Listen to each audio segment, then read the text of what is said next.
তো আজকে একটা কথা বলি। মুর্শিদাবাদ থেকে হুমায়ুন কবির আবার একটি কথা বলেছে। উনি যদি 100 সিটে জিতে যায় তাহলে সেখানে যে বাবরি মসজিদটা হবে সেটা হবেই শুভেন্দু অধিকারী। এবং এইভাবে বলছে যে তার বাবা নরেন্দ্র মোদী আসলেও আটকাতে পারবে না।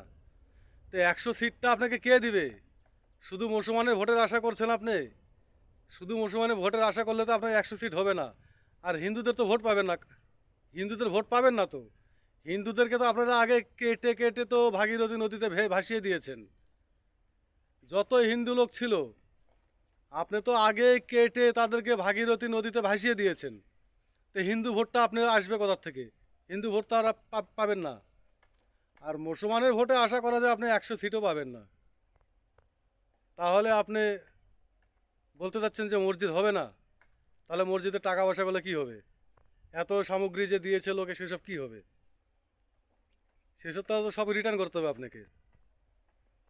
আর 100 সিট জিততে গেলে শুধু মুসলমানের ভোট নিয়ে তো আপনি 100 সিটে ভোট জিততে পারবেন না। হিন্দুর ভোট লাগবে। আর হিন্দুদেরকে তো আপনি আগে কেটে ভাগীরথীতে ভাসিয়ে দিয়েছেন।